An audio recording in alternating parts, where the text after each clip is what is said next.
teremos a participação do senhor Marcelo Souza, geração renovável, tipos de mercado. Bom, a ideia do que foi falado até agora falou-se um pouco de políticas públicas, como é que é a questão da geração, ou seja, da produção do hidrogênio e equipamento, como é que você aproveita isso. Eu vou falar um pouquinho aqui o que existe efetivamente ou não de potencial de aplicação de hidrogênio na GD. Aí o tema, falar sobre os tipos de hidrogênio, não vou nem falar, na verdade é um slide, vou só reforçar que a Sayonara já falou, a aplicação de hidrogênio em ambiente urbano, uso de hidrogênio em soluções descentralizadas de energia, quais são os benefícios e desafios. Quando eu falo hidrogênio, apenas revisando aqui, embora tenha aquela lista no slide da Sayonara com várias cores, nós estamos falando que o mais usual se resume aquilo ali. Ou seja, não estamos falando de hidrogênio verde, que é produzido utilizando as fontes renováveis de energia elétrica, solar e eólica principalmente, para a produção, ou seja, toda a energia elétrica utilizada na produção de hidrogênio vem das fontes renováveis. E nesse processo não há emissão de carbono. Então esse cara é chamado de hidrogênio verde. Hidrogênio azul, a fonte é não renovável, mas você faz a captura do carbono, é chamado de azul. E o cinza, a fonte é não renovável e você não captura carbono, você libera para a atmosfera. Então nós estamos falando basicamente desses três. Por que eu estou recapitulando isso? Eu vou falar já já. Na hora que eu faço um resumo, tá, das possíveis aplicações do hidrogênio, dá para resumir nesses três aspectos. Sistemas de transporte e movimentação de carga, aplicação estacionária, que é funcionar como se fosse no lugar de uma bateria, né? E um fornecimento contínuo de energia, funcionar como gerador efetivamente. E ali eu já começo a colocar mais ou menos o que está acontecendo por aí, acontecendo em termos muito práticos. Aqui nós estamos falando de mercado. Então, sistema de transporte, você tem empilhadeiras para armazéns, você tem caminhões e vans, tem exemplos ali de empresas que estão desenvolvendo isso, ônibus urbanos, cidades que já têm ônibus rodando hidrogênio, trens, né? Projetos, trens que estão em projetos, ou estão em fase de protótipo, veículos de passeio, você tem lá o Toyota Mirai, o Honda Claret, o Hyundai e o BMW, por enquanto são os 4 que tem. Você tem protótipos de aviões, tem protótipos de drone, então você tem toda uma questão ali de sistema de transporte e movimentação de carga. Na hora que eu vou para aplicação estacionária como bateria, eu estou falando de quê? Backup de energia no sistema UPS, ou seja, sem interrupção de energia, para os chamados sistemas críticos, que são os data centers e hospitais. E o backup de energia comum residencial. Faltou luz na minha casa, eu quero ter energia, eu posso ou não utilizar o hidrogênio como sendo algo para isso. E o fornecimento de energia contínua. Então, de certa forma, resumindo, essas são as três possibilidades. Na hora que eu trago, ok, eu vou abrir um pouco mais isso. Eu venho para a parte de sistema de transporte de passageiros. Aí é só uma visão do que está acontecendo. Até o Joaquim Rolim ele vai mostrar um slide que ele faz um resumo até dessa parte de sistema de mobilidade elétrica. Então, eu tenho trens, ou seja, existem projetos como ali o projeto são 2 projetos da Alstom, né? Uma que na verdade está em fase de protótipo ainda, ou seja, projeto mesmo, prancheta, para o Reino Unido, e um outro projeto da Alstom na Alemanha, que foi colocado na apresentação do professor Fernando também. Ou seja, então você tem coisas desenvolvidas na área de trem, a nível de trem de passageiro, né? Você tem muita coisa rolando de ônibus, então você tem mais de uma iniciativa no Brasil a nível de ônibus. Eu estou nem colocando a de fora, já estou colocando aqui a nível de Brasil. Então você tem um protótipo de ônibus que foi desenvolvido pela COP e com um grupo de empresas, VEG e algumas outras empresas, e você tem aqui um projeto da Marco Polo com a MAN. Então já há iniciativas na parte de hidrogênio em São Paulo e em outros estados a nível de Brasil já. Ou seja, como é que eu vou utilizar o hidrogênio em transportes de passageiros, veículos grandes. Na hora que eu levo para transporte de carga, eu foquei aqui na questão foquei na questão de caminhão, tá? A apresentação, não sei porque ela desconfigurou ali. Eu foquei na apresentação, na questão de caminhão. Você tem diversas iniciativas no mundo na questão de caminhão à base de hidrogênio. Trouxe aqui 2 exemplos, um da Toyota, que está em fase também de projeto ainda, em fase de protótipo, e um que já está indo para a fase comercial, que é o da Nikola Motor, e que ela desenvolveu o chamado TWO, né, que é o Nikola TWO, que é da Nikola Motor, que já foi produzido, já fez a parte pré-industrial, e as primeiras entregas desse caminhão aqui elas vão acontecer em 2024. Ou seja, tem coisas acontecendo mundo afora. No Brasil, já estamos falando aí da questão de ônibus.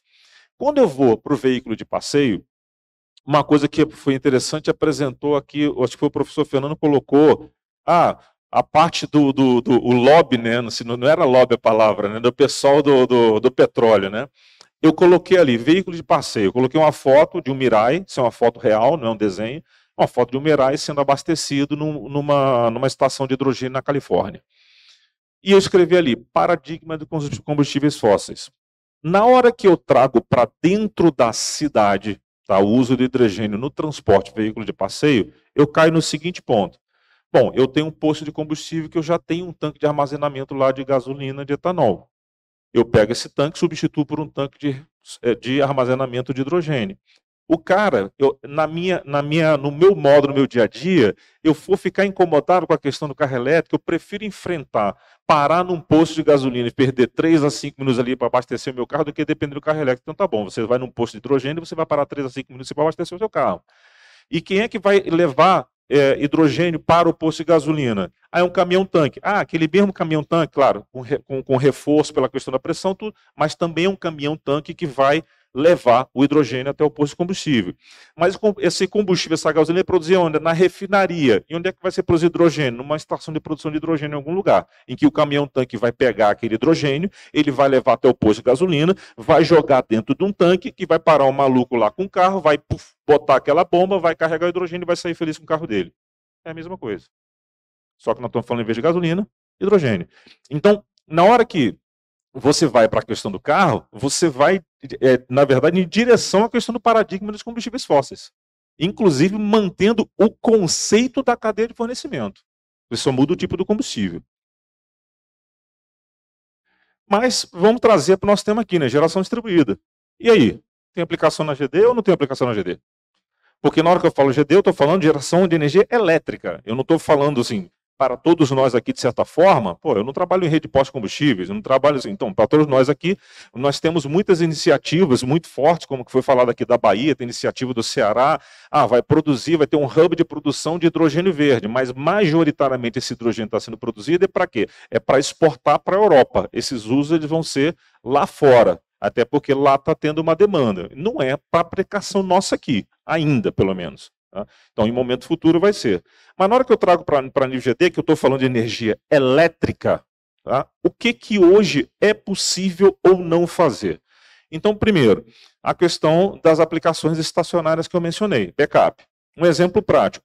A Microsoft, ela colocou um sistema de célula de combustível com hidrogênio, tá? Armazenamento de hidrogênio, num data center dela nos Estados Unidos. Não era um dos data centers principais, era um data center secundário, cujo volume de energia não era tão significativo. E ela começou a fazer alguns testes que ela chamou de prova de conceito. A prova de conceito, o que é? Como é que essa brincadeira funciona na hora que eu tiver que rodar só no hidrogênio com uma célula de combustível? E ela rodou um data center inteiro por 48 horas sem precisar de nenhuma energia externa. Ou seja, então ela fez a chamada prova de conceito, instalou o sistema, o objetivo é ser backup, mas eu falo, deixa eu testar se na hora que eu for precisar do backup, se realmente a coisa funciona. E o data center funcionou por 48 horas seguidas apenas no hidrogênio. Então, é um tipo de aplicação que pode acontecer para os chamados sistemas críticos. Tá? E aí ele vai funcionar como PS, porque o data center ele não pode parar, nós estamos falando de hospitais. E algumas lições eles começaram a ser tiradas disso aí.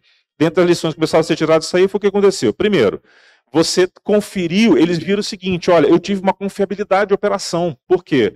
Simplesmente, a célula de combustível, ela me entregou uma energia que foi uma energia estável, ela foi uma energia de qualidade melhor do que a energia da rede, como você não tinha muita variação da química em relação da bateria, em relação à célula de combustível, ou seja, você não tem muita alteração química no processo químico da célula de combustível em relação ao que a bateria tem, essa estabilidade era muito maior. Então chegou à conclusão seguinte, comparando até com a reserva de bateria, a qualidade de energia que o data center recebeu naquele período da célula de combustível foi maior do que se tivesse com um banco de baterias.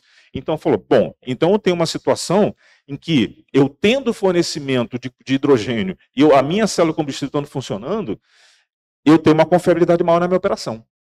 Eu tenho certeza que esse negócio vai funcionar. Marcelo? Tá Finalizou. E visto o seguinte, olha, você tem um potencial para auxiliar o grid, que é fazer serviços ancilares, porque esse data center especificamente ele estava no centro dos Estados Unidos. E ao estar no centro dos Estados Unidos, eles viram o seguinte, olha, essa localidade aqui é uma localidade ruim, na hora que entrou, eu rodei aquelas 48 horas, eu ajeitei a qualidade da energia no local. Então, isso é uma aplicação real, teste que foi feito, não aqui no Brasil, lá fora. Na hora que eu trago para o backup comercial e residencial, eu tenho o seguinte, olha, eu vou ter lá uma célula de combustível de pequeno porte, aqui uma célula da Panasonic, é um equipamento comercial, isso aqui, ou seja, é um produto da Panasonic, que instala lá no Japão. Eu vou ter uma célula de combustível para alimentar uma casa. E observe que isso aqui é um esquemático, junto com um sistema fotovoltaico. Então, eu tenho um sistema fotovoltaico híbrido, aonde está alimentando a minha casa, faltou energia, o que vai acontecer com esse inversor híbrido? Vai reverter para uma célula de combustível. E essa célula de combustível vai ficar atendendo a casa lá como se fosse uma bateria. Ela não vai operar como PS, vai ter uma energia de qualidade, e esses sistemas híbridos é só uma questão de fazer um projeto. É um exemplo prático de aplicação que pode ser feito sim dentro da cidade. Uma coisa é custo, nós não estamos discutindo custo, nem vamos discutir custo aqui, mas essa aplicação existe e dá para fazer dentro da GD. E realmente acabou o tempo. E por último aqui, porque esse é o último erro, qualidade de energia sobre a geração contínua. A questão da geração contínua, você é o mesmo tipo de célula de combustível, você simplesmente dimensiona ele para fornecer energia continuamente. Um parênteses aqui extremamente rápido. Célula de combustível a gás natural ou biogás. Aqui não é verde. Meto uma célula de combustível no local onde tem rede de gás encanado, injeto nessa célula de combustível, existe equipamento já para isso, onde ele quebra, faz a reforma do gás natural que está entrando nele, gera o hidrogênio e gera energia elétrica. Ou seja, se eu estou no local onde eu tenho fornecimento de gás natural e tenho fornecimento de biogás, essa célula de combustível já consegue trabalhar de forma contínua. Vai gerar energia elétrica e calor, que é o chamado Combined Heat and Power. Vantagem, desvantagem, benefício, rejeito de calor, vapor d'água e calor, que já foi falado, qualidade da energia gerada, espaço de reduzir em relação à bateria, se no caso gerando hidrogênio cinza ou azul, porque eu estou injetando diretamente um gás nele. Desafio, hidrogênio com alto índice de pureza, já foi falado isso. Baixa densidade de energia, precisa de uma capacidade de armazenamento maior, percepção do público se explode ou se não explode, o professor Fernando abordou isso, e infraestrutura. Pronto. Muito obrigada.